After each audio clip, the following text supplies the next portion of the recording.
montón es la que espera que alguien haga las cosas para ellos poder actuar. Por lo tanto, el líder, si no es una persona de coraje, si no es una persona acostumbrada a plantearse retos difíciles, pues nunca va a avanzar, siempre va a estar ahí. La tecnología, la ciencia, dijimos, es ejemplo de eso. Siempre están proponiendo hacer cosas difíciles para precisamente librarse de la misma competencia. Si ellos hacen cosas que cualquiera la puede hacer, pues la competencia también les saldría adelante. Lo último que miramos es que un líder debe ser convincente, es decir, persuasivo, debe saber persuadir, vender su idea. Si no es capaz de dar a conocer su idea, difícilmente lo va a lograr. Pasa como un vendedor. Un vendedor, una de las características importantes es que es convincente. Él termina convenciéndolo. Tanto que mirábamos hoy un señor que anda pintando cortinas y eso en los almacenes, es muy convincente, que termina enredando a muchas personas, recibe abonos y después ya no cumple con el trabajo. Pero ¿por qué la gente cae? Porque es muy convincente. Eso es la característica importante de un líder. Debe ser convincente. Otra de las características, y la que vamos a mirar hoy, debe ser un gran negociador. El líder es muy hábil negociando. ¿Qué sería ser un buen negociante, Mari?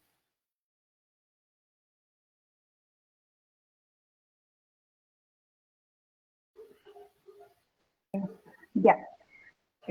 Un buen negociante sería una persona que logra obtener beneficio para ambas partes, tanto para uno, como decir, como vendedor, como para el comprador. Sería un beneficio mutuo, no solamente para uno. Exactamente. O sea, esa es la característica de un buen negociante, que le plantea un negocio muy bueno, que precisamente hace parte del ser convincente, ¿cierto? Se necesita ser buen negociante y ese negociador debe ser convincente. ¿Por qué? Porque él va a plantear ganancia para el equipo, ganancia para la institución. Como líder, debo plantearle entonces ganancia a los miembros de la iglesia, hablando espiritualmente, e igualmente a la iglesia y a Jesucristo mismo. Somos líderes de Jesucristo. Por algo Jesucristo, cuando tenía 12 años, él dijo que en qué actividad estaba. En los negocios de mi padre. Entonces él dijo, es que yo estoy en los negocios de mi padre. ¿Por qué? Porque precisamente Jesús venía a vendernos una idea de salvación. Para eso tenía que ser convincente, para que nosotros podamos creer en esa propuesta de salvación y podamos aceptar sus condiciones, sus términos. Por lo tanto, un líder debe ser un buen negociante, alguien que no solamente, como dijo Mari, piense en sí mismo, porque se va a abrir, la gente no va a querer estar con esa persona. Por lo tanto, la característica que tiene un líder es visión, visionario, una persona de acción, debe ser brillante en lo que hace, debe ser una persona de coraje. Ya mirábamos Nehemías, un hombre de coraje, que él decía, yo no me voy a ir a esconder al templo. Si yo voy al templo es a adorarle a Dios, pero no a esconderme. No voy a esconderme del problema, de la dificultad, del problema con mi esposo, con mi esposa. Yo no me voy a esconder al templo. Porque a veces los cristianos de hoy se va al templo, pero como una guarida, como un medio de esconderse, un escondite. Y si uno se esconde, pues tarde o temprano el problema lo va a encontrar. Y hoy estamos mirando entonces, el líder debe ser un gran negociador. El líder debe ser muy hábil negociando.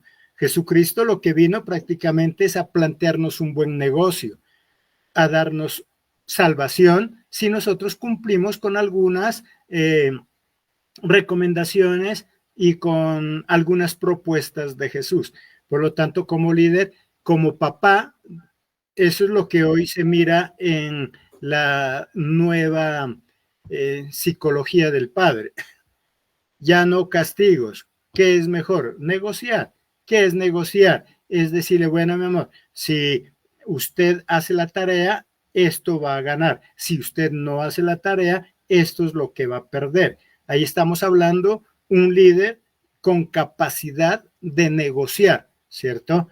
La lucha por sus objetivos le exige negociar continuamente. Un líder está negociando continuamente, tanto dentro de la empresa como dentro de la iglesia, como cliente, como proveedor, entidades financieras, accionistas, etcétera. El mundo se mueve en base a negociación y el líder también.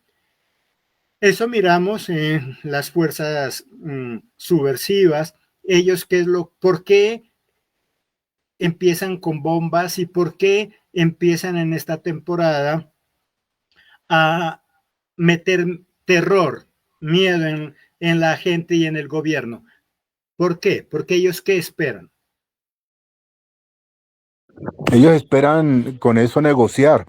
¿Cierto? Ellos simplemente están preparando el terreno para poder negociar, para poder decir, bueno, paramos y me dan esto, o de lo contrario seguimos. O sea, ellos simplemente lo que están buscando es poder de negociación, eso se llama, ¿cierto? Poder de negociación, que es lo que todo líder debe tener. Bueno, ¿en qué condiciones? ¿Qué es lo que yo ofrezco para poder negociar lo que yo estoy diciendo? Como papá, como mamá. Por eso hoy es 0 golpes y más capacidad de negociación. Ahora, en toda capacidad de negociación, en todo negocio, en todo proyecto, hay algo que se conoce. ¿Qué es lo que debe haber, niña Magdi? Si se acuerda de administración, todo proyecto debe tener ¿qué cosa cuando uno lo plantea? Margen. ¿Qué dice Magdis? Un margen de riesgo. No, de ganancia. ¿Qué dice Magdis? ¿Unos objetivos? Cuando yo presento un proyecto, todo proyecto debe tener un margen de riesgo. Si no hay un margen de riesgo, nadie le va a creer, porque no hay ningún negocio 100% viable. Por lo tanto, en contabilidad, todo negocio, todo proyecto, el contador lo que mira es, bueno, ¿y qué margen de riesgo tiene? Si a Mari, a cualquiera de nosotros, a Magdi, le van a proponer un negocio, debe preguntar, bueno, ¿y el margen de riesgo cuál es? 10%, 20%. Hay negocios que tienen un margen de riesgo muy alto, entonces uno dice, no, yo en eso no me meto, ¿sí? Por lo tanto, todo proyecto debe tener un margen de riesgo. Toda negociación tiene un margen de riesgo, que es lo que los papitos no prevén. O sea, por eso los padres hoy en día son malos negociantes con sus hijos, porque debe entender que si empieza a negociar con el hijo, mi amor, si no viene a las 10 de la noche, yo no le abro. Esa es una negociación, pero hay un margen de riesgo. ¿Cuál sería? Que el niño o el joven no llegue a las 10. Y entonces, ¿qué va a hacer? ¿Va a imponer el castigo que dijo o se va a echar para atrás? Y en el momento en que no cumple una de las dos partes en esa negociación, ¿qué puede pasar?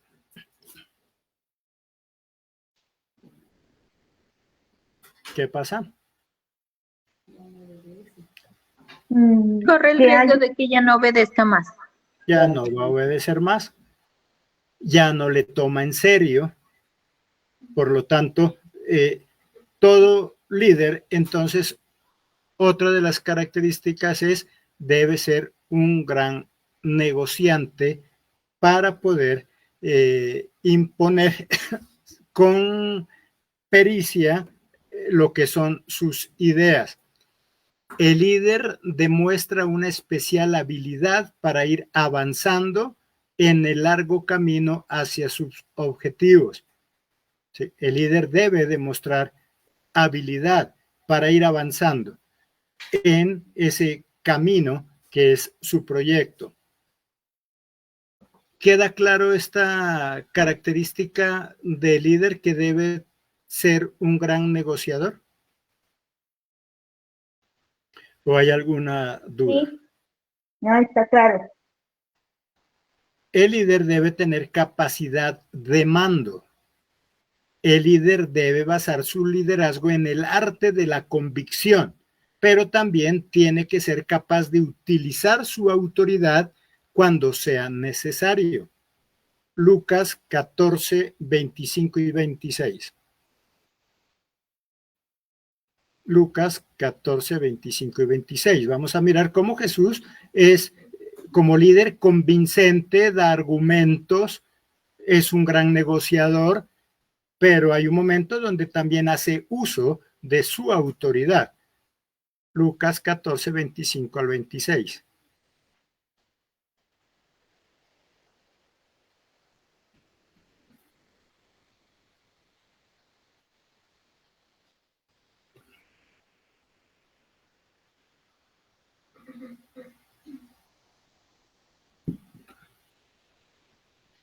Lucas 14, 25 y 26. Saludamos también a si hay personas en Facebook también.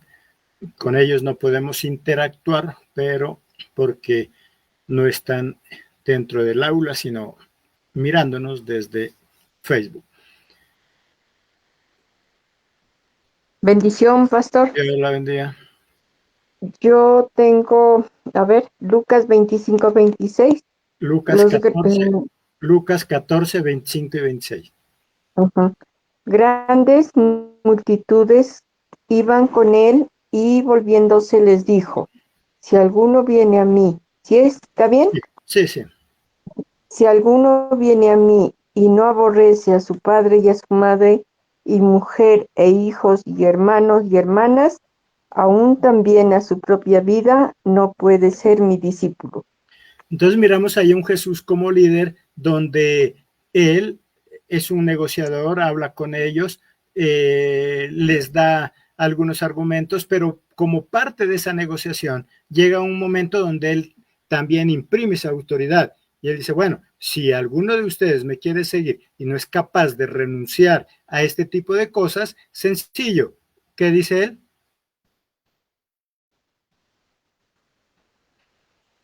¿Cuál es, en qué concluye él? Dice, si ustedes no son capaces de dejar.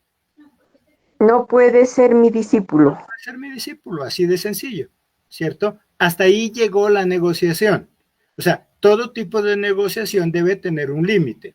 Entonces Jesús negocia con ellos, habla con ellos, les muestra alternativas, pero al final se voltea y le dice, bueno, todo eso concluye en que si ustedes no son capaces de dejar todo este tipo de cosas, papá, mamá, hermanos y negocios y todo lo que tengan, sencillamente no son mis discípulos y ya. No voy a dar más explicaciones, ni mucho menos. Como líder, podemos entonces ser negociadores, como dijo Mari, un buen negociador, ¿cuál es? Es aquel que propone condiciones favorables tanto para el uno como para el otro, tanto para el vendedor como para el comprador.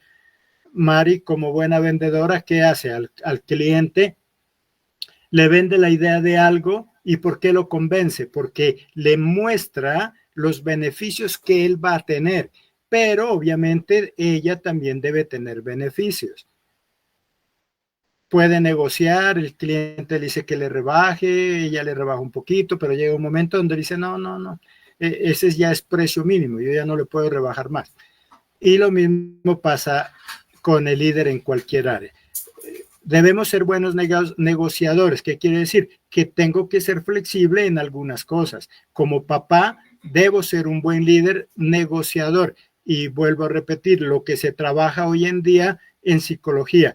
0 golpes, 0 insultos, 0 obligar y más negociación, que es lo que se está diciendo hoy en día, que eso estaba desde mucho tiempo atrás. Negociar con el hijo. ¿Qué cosas puedo quitarle? ¿Qué cosas le puedo dar? Eso es negociar. Entonces, el líder debe ser un gran negociador, debe tener, pero capacidad de mando, porque de lo contrario, esa negociación se le va a ir, ¿sí? Que es lo que hoy en día, lastimosamente, pues está pasando con el gobierno, que quiso negociar con todos los grupos, pero como no tiene capacidad de mando, ¿qué pasó con esa negociación? Se fue a la basura, ¿cierto? ¿Por qué? Porque pues no hay capacidad de mando, no hay esa voz de mando, simplemente negocio, negocio, y a la larga pues termina, cuando es mal negociante, terminan tumbándolo.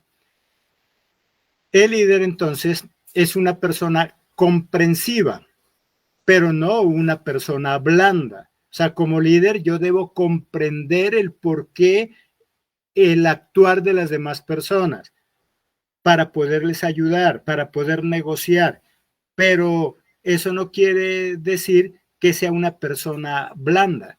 Los subordinados le perderían el respeto. La gelatina no es blanda, ni tampoco es dura. ¿Qué es la gelatina? Es consistente, que es diferente. Si usted mira, la gelatina no es blanda, ni tampoco es dura, es consistente. Si la mete en la nevera, se endurece, pero es firme, es consistente, como dice Magda. La gelatina es firme, no dura ni tampoco blanda. El líder debe ser igual. Debo ser comprensivo para poder entender a mis subordinados, para poder entender a mis hijos, para poder entender las personas que están bajo mi autoridad.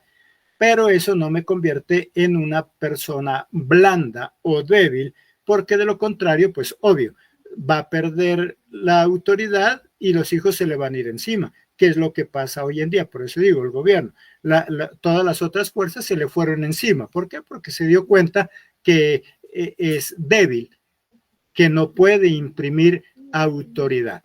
Entonces, el líder debe ser una persona comprensiva, pero no una persona blanda. Es decir, debo saber cuándo digo sí y cuándo digo no, y ese no es no.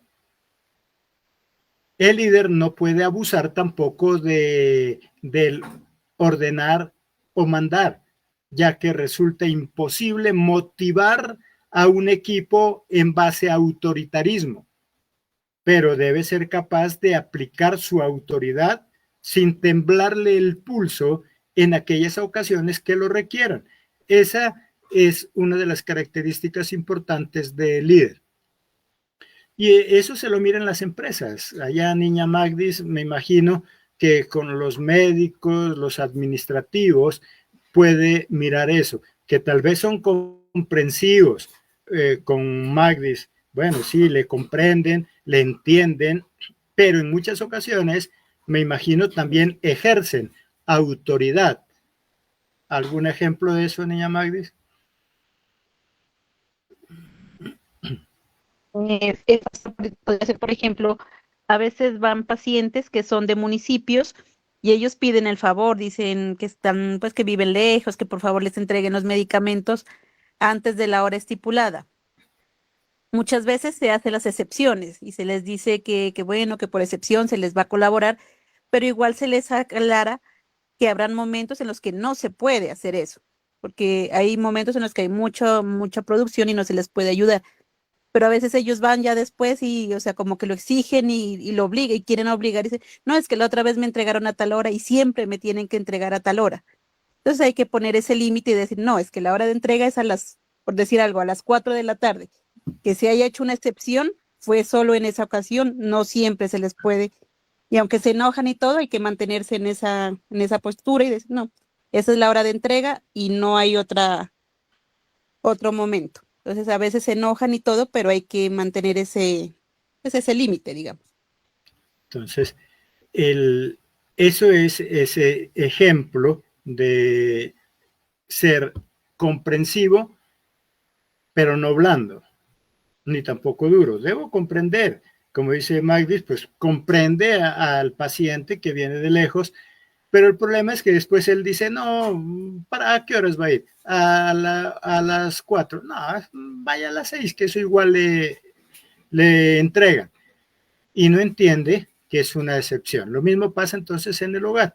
Debo ser amplio en algunas cosas, debo ser comprensivo con mis hijos, pero pues también deben saber que hay límites que de ahí no se pueden pasar, porque de lo contrario simplemente se va a convertir en un caos. ¿Qué dice Mari?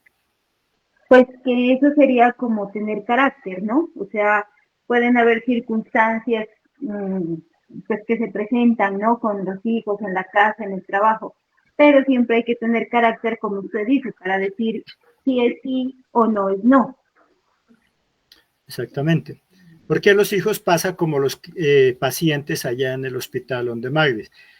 Al final se confunden, no entienden y no saben qué es autoridad. Por lo tanto, ellos son los que empiezan a imponer. Entonces, como papito, ¿qué es lo que hoy en día pasa? Como mamita, tiene el bebé, juegan a las manos, el niño le alza la mano, la mamá también, pero debe entender que hay un límite, que si ya me sigue golpeando, entonces él también va a sufrir las consecuencias. ¿Qué es lo que hoy se ha roto? Ya no hay ese límite.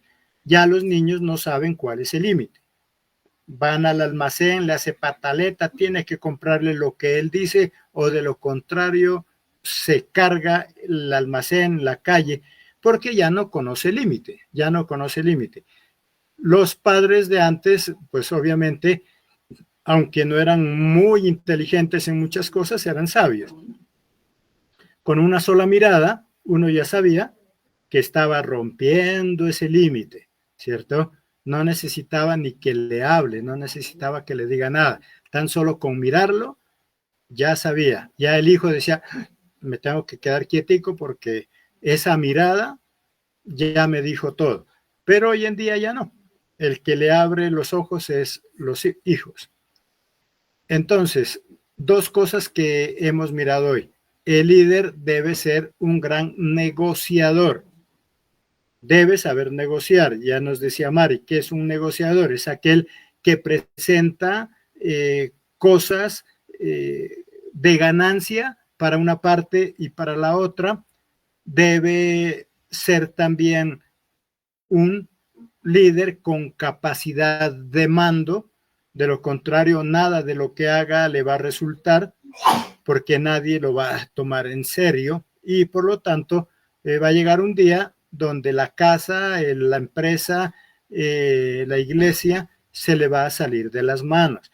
Y debemos nosotros como líderes entender eso. Hay ciertas cosas en la iglesia que no son negociables para nosotros cumplir con lo que tenemos que cumplir. En la casa hay ciertas cosas que no son negociables. Eso son características de un líder y no debo abusar de mi mando. Un líder, que algo habíamos mirado, debe ser exigente con sus empleados, con sus subordinados, con las personas que dirige, pero también y muy especialmente consigo mismo. Ya miramos algo. Un líder es aquel que propone cosas difíciles para salirse del montón, porque si yo propongo cosas fáciles, bueno, en nada me distingo de los demás. Por lo tanto, debe exigirse él primero para poder exigir a los demás. O sea, un líder debe estar acostumbrado a un vocabulario de exigencia, a una forma de vida exigente. Si quiere prosperar en su empresa, en su negocio, se tiene que exigir. Si usted mismo no se exige, va a perder. Pablo hablaba de eso, solamente que la Iglesia Católica lo tomó por otro lado. Él dice cómo se exigía él, que la Iglesia Católica la tomó mal. Adrianita. Sí, la bendición. Buenas noches a todos. Se refiere en esa parte que dice, castigo mi cuerpo y lo obligo a seguir. Exactamente, ¿cierto? A Adrianita me puedo dar el lujo de solo decirle la idea. Ella ya sabe en qué capítulo está, en qué página está. Entonces, exactamente, Pablo era muy exigente con él mismo. Él dice, yo aporreo mi cuerpo, yo castigo a mi cuerpo. La iglesia lo tomó con flagelarse, ¿no es cierto? Pero él no lo estaba diciendo en esos términos, sino que él dice, yo me exijo, porque él era un militar y él estaba acostumbrado a ese idioma de exigencia. Él dice, yo me exijo, porque si fuera por mí mismo, yo no me voy a levantar a las 5 de la mañana, yo tengo que exigirme, porque si fuera por mí mismo, yo no voy a cumplir con este tipo de horario de trabajo, me tengo que exigir. Y cuando yo me acostumbro a exigirme, cuando me exigen, ¿qué va a pasar? ¿Me enojo? No, porque yo estoy acostumbrado a exigirme. Miremos ahí en Mateo 7, 19 y 20.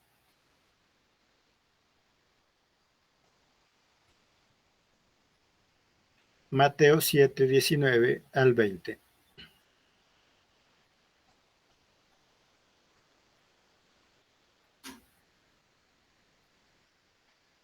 La lucha por unas metas difíciles requiere un nivel de exigencia en el trabajo que tan solo se consigue con un alto nivel de exigencia. O sea, si usted quiere ser el mejor, se tiene que exigir, no hay de otra. Amén. ¿Qué dice? ¿Quién? Miriam. No, usted. Miriam acaba de entrar. Ya. Amén. Todo árbol que no da buen fruto es cortado y echado en el fuego. Así que por sus frutos los conoceréis. Entonces, mire que Jesús es un Dios de resultados. Por eso él dice, todo árbol que no da buen fruto, sencillo. ¿Qué dice? Es cortado y echado en el Será fuego. cortado. ¿Sí? Así que por sus frutos los conoceréis. O sea, porque Jesús es un Dios de exigencia. Tanto que él que les dijo, bueno, paremos con esta vaina. Si alguno de ustedes no es capaz de dejar padre, madre, hijos, esposa, esposo, aún su propia vida, sencillo, ni me sigan, porque no podrán ser mis discípulos. El texto donde habla entonces Pablo de que se golpea y se aporrea, lo tiene Primera de Corintios 9:27, ¿qué dice Jenny? Dice, sino que golpeo mi cuerpo y lo hago mi esclavo, no sea que habiendo predicado a otros, yo mismo sea descalificado. No sea que yo, habiendo enseñado, predicado a otros, yo mismo me vaya a quedar. No sea que yo siendo heraldo, dice, Por eso él se exigía. Dice, yo me exijo porque no sea que hoy, que yo estoy adelante, después me vaya a quedar atrás. Pasa como el que va en una carrera de atletismo. Si él va de primero, ¿a qué se ve forzado? A exigirse. Si él no se exige, pronto, antes de llegar a la meta, ¿qué va a pasar? Se puede quedar y terminan alcanzándolo. Él dice, no sea que yo, ahora que voy de primero, después me vaya a quedar de último, que es lo que muchas veces pasa. Por lo tanto, la palabra de Dios también dice que el discípulo nunca será mayor que su maestro, pero si el maestro se está exigiendo. Si no se exige, pues cualquiera lo puede pasar. Entonces, Jesús exigía en base a los frutos. Todo árbol que no da fruto es cortado. Y obviamente entonces él se estaba refiriendo a árboles. No, son parábolas, símiles, comparaciones que él hace, ¿sí? Recuerde que la Biblia es muy rica en este tipo de palabras. Él está haciendo es una comparación, está comparando a sus discípulos como un árbol, que puede ser un árbol seco o puede ser un árbol que da fruto. Y para dar fruto es necesario exigirse. Y por eso Pablo dice, pues yo me exijo, yo aporreo mi cuerpo, yo me golpeo, porque si yo no me exijo, me acomodo, que hoy en día se llama zona de confort, ¿cierto? Nosotros es muy fácil caer en la zona de confort, es muy fácil caer en la pereza. ¿Cuál es el, Martica, cuál es el órgano que nosotros tenemos, el músculo más perezoso en nuestro cuerpo?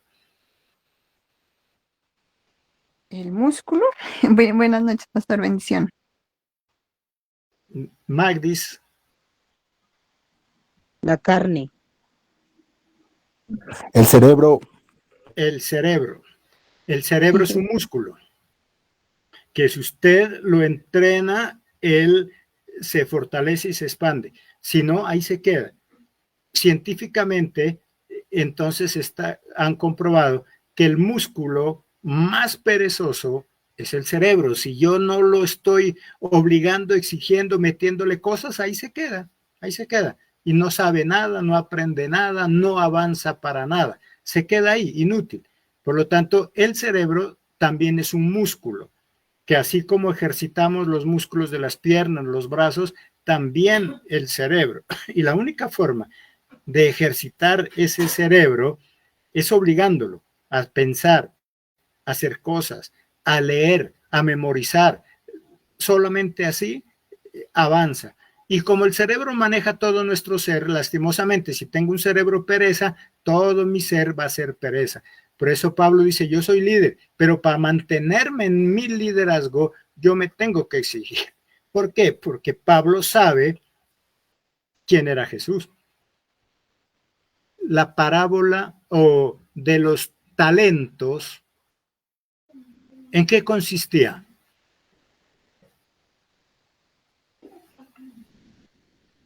En hacer En hacerlos, en hacerlos crecer. Poner a trabajar, invertirlos. Invertir, en poner a producir, ¿cierto? Ahí está hablando de producción. Si yo te di algo, ponlo a producir. Ay, no, es que a mí me dio miedo, yo sé que usted es muy exigente, que usted cosecha donde no ha sembrado. Yo lo escondí, tenga, aquí está su talento. ¿Qué le dijo? Siervo inútil, maldito, ¿lo hubieras metido dónde? Le dijo. En el banco, para que gane un interés, aunque sea. Dijo, lo hubieras metido al banco y me hubieras dado esto, pero con intereses. Está entonces Jesús ahí en un plan de ambicioso, está hablando de dinero, está hablando de talentos verdaderamente. No, sino que aprendamos a lo que tengamos, hacerlo producir, no que no se quede ahí. Entonces, sin hacer nada. Está hablando no de talentos, no de dinero, no de siembra, no de árboles, no de frutas, está hablando de liderazgo, de producción, de avanzar, de crecer, de los dones, talentos que él me dio, yo los haga producir. Está hablando, como dice Magdis, de capacidad y esfuerzo. Él está siendo exigente. ¿Sí? Está exigiendo.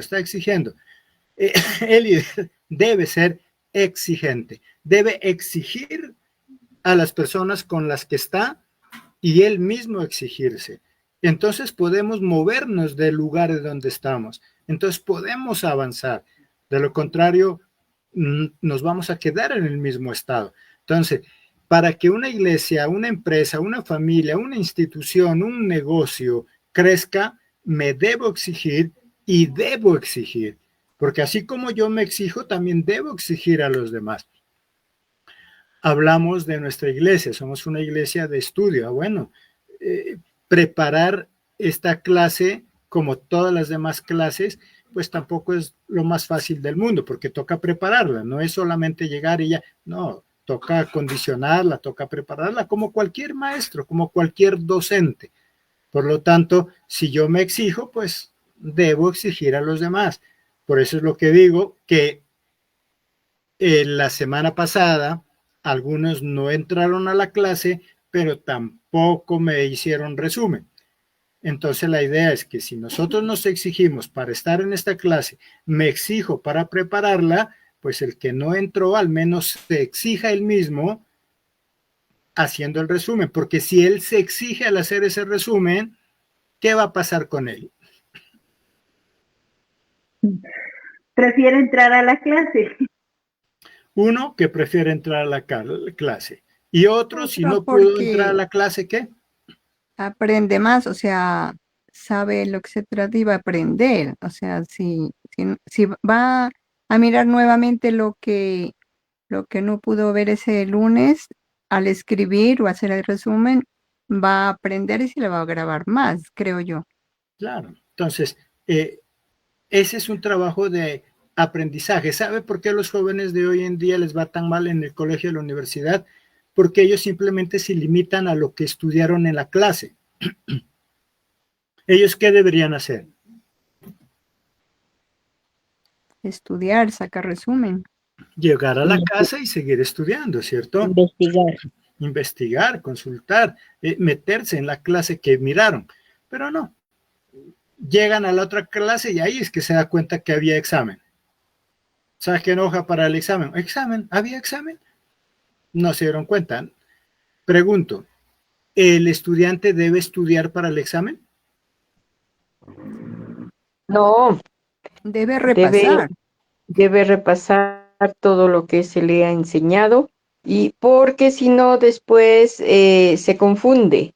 Es como cuando uno ve las novelas o una película y ve un capítulo y de pronto se duerme, y cuando ya se despierta sigue viendo y ya no entiende nada.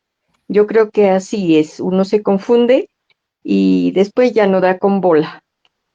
Exactamente. Entonces, estas clases de liderazgo son para que nos instruyamos, para que crezcamos, ya que somos las cabezas visibles de la iglesia, crezcamos, cambiemos nuestro dialecto, enriquezcamos nuestro dialecto, que marquemos diferencia, que seamos brillantes en conocimiento, para que nos diferenciemos del que anda de iglesia en iglesia, le parece bonito el tema, ya le pareció feo y se va para otro lado, para que nos diferenciemos. Por lo tanto, estas clases pues son un privilegio.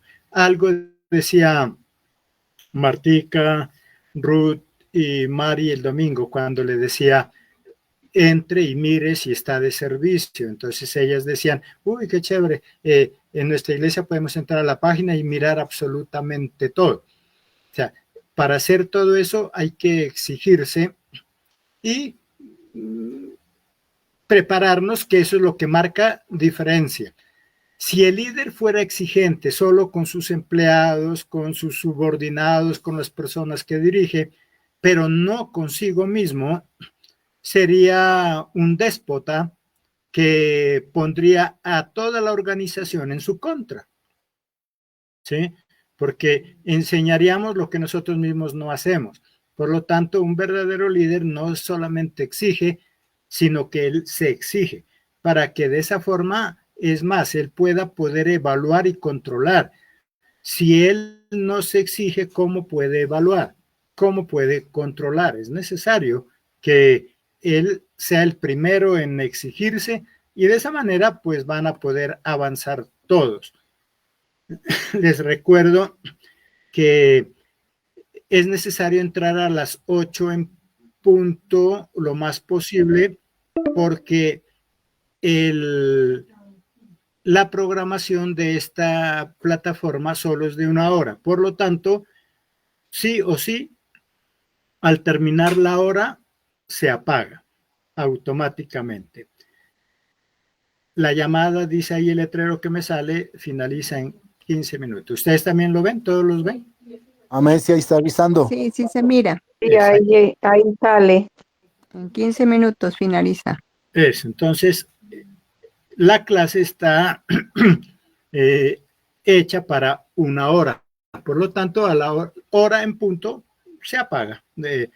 Hayamos terminado, ¿no? Haya entrado usted a los 15 minutos últimos, no la puedo alargar. Y ahí nos va anunciando precisamente para que tengamos en cuenta.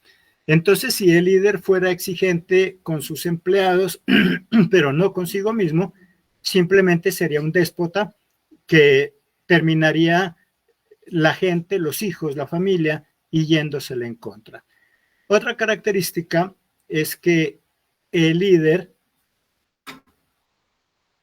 debe ser carismático.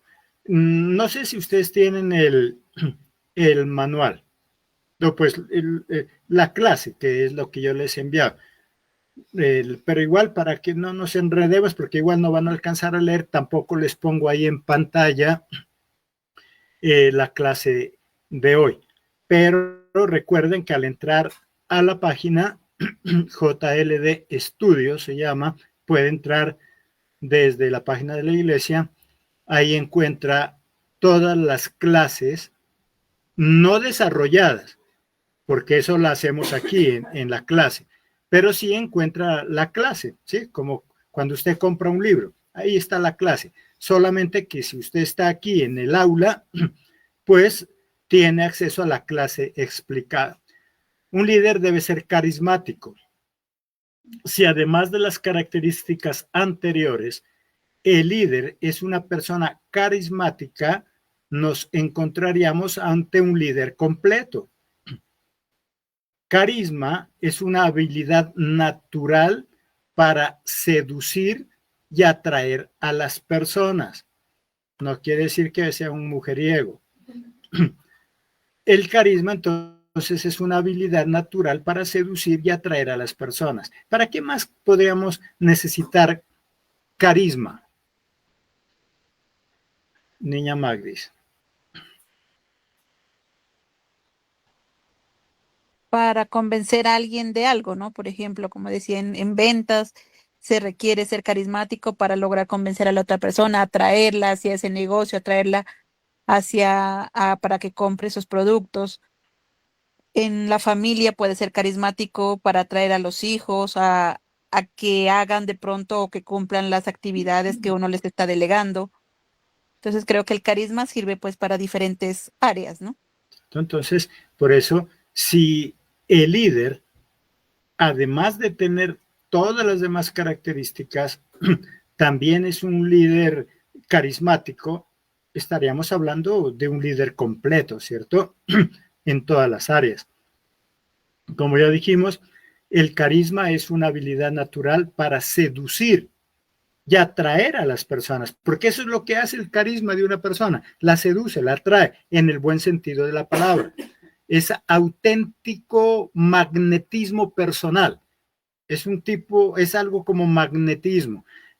Hablando de ventas, hay personas que tienen carisma, son como imán, tienen cierto magnetismo, que cuando usted va allá y está esa persona ocupada, usted prefiere esperarla a que se desocupe.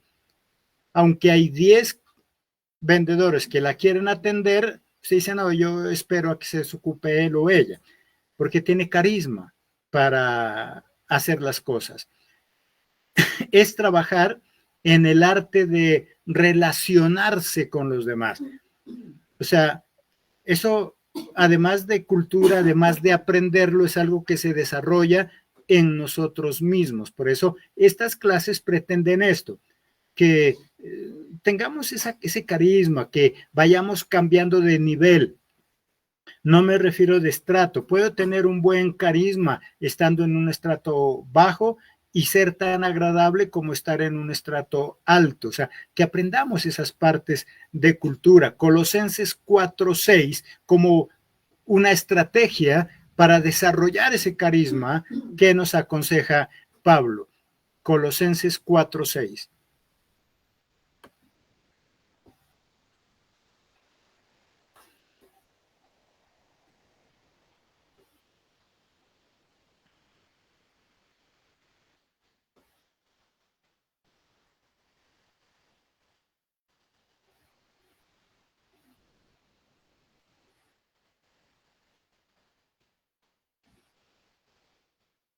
Colosenses 4:6.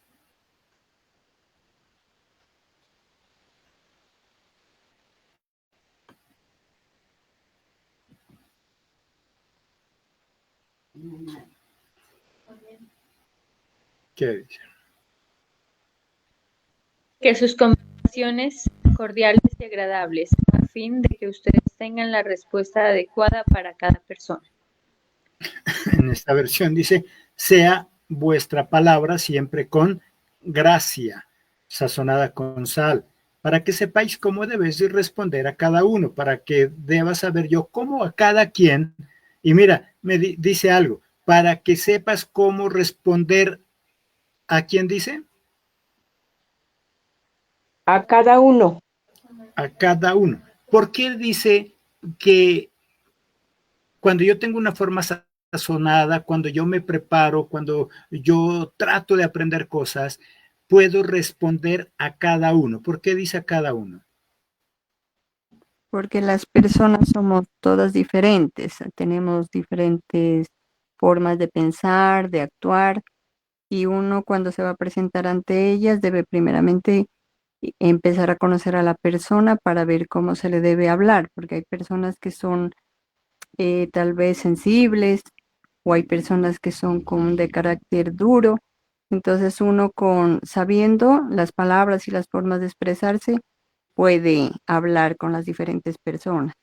¿Cierto? Entonces, sencillamente porque cada uno de nosotros somos diferentes, aún los hijos. Puede usted tener 3, 4 hijos y cada uno de ellos son totalmente diferentes. Por lo tanto, debo tener esa capacidad, ese carisma para poder yo saber cómo hablar y cómo hablarle a cada una de estas personas. No obstante, hay que señalar que es perfectamente posible un líder sin carisma. Lo ideal es que sea carismático, pero igual, sin carisma también puede ser un líder. Para una empresa muchas veces es preferible tener un líder sin carisma, con un alto sentido de la honestidad, que un líder carismático que utilice la organización en su propio beneficio, porque es un arma de doble filo. Hay gente muy carismática y aprovecha eso para sacar beneficio propio.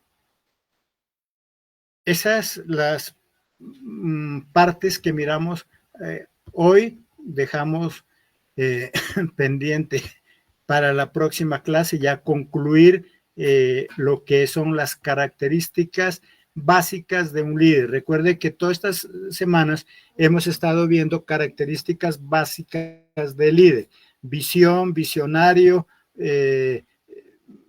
personas de acción, brillante, personas con coraje, y lo que miramos hoy, convincentes. ¿Qué miramos hoy? Tiene que ser convincente, debe ser un gran negociador, debe tener capacidad de mando, si no, igual no va a poder hacer nada. Debe ser una persona comprensiva, pero sin llegar a ser blanda. Y obviamente el líder no puede abusar de su poder, de su capacidad de mando. Debe ser exigente con los demás y consigo mismo. Con eso terminamos la clase de hoy antes de que se nos apague. Así que recuerden, el jueves también el culto virtual, el domingo estamos de primicia, el primer domingo de este mes. Así que no nos lo perdamos y dejemos, Estelita, despídanos en oración.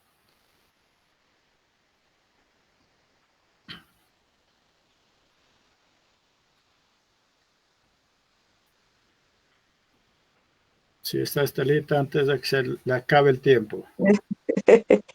Bueno, bendito. ¿Sí? Ahí sí, está. Sí. Ahí está, ya. Claro y bueno. fuerte. Bendito Padre Jehová de los ejércitos, en el nombre del Señor Jesús, en este momento te damos muchas gracias por este espacio. Gracias, Señor, por tener en nuestro corazón ese deseo de aprender cada día, Señor, para ser las personas que tú quieres que seamos, para lograr tener ese mando en nosotros mismos, esa exigencia en nosotros mismos para aprender cada día más y asimismo enseñar a los demás que sean esas personas rectas, esas personas entregadas para tu obra, bendito Dios. Hoy te decimos gracias, Señor, por este día precioso, gracias por cada una de las bendiciones que cada uno recibimos, Señor. Te pedimos que esta noche tengamos sueños, reposados, tranquilos, bendito Señor, y bendigas a todos y cada uno de los que entramos a la clase y que esa clase haya sido de gran valor para que nosotros podamos ser mejores personas, bendito Rey. Y todo esto te lo agradecemos en el nombre del Señor Jesús. Amén y amén. Amén. Dios les bendiga, que tengan una bendecida Bendición. noche. Gracias, Bendición papito Luis, le igualmente, bendiga la mucho. bendición, bendiciones para todos. Hasta mañana. Hasta mañana, que Bendición, buenas descansen. Bendiciones.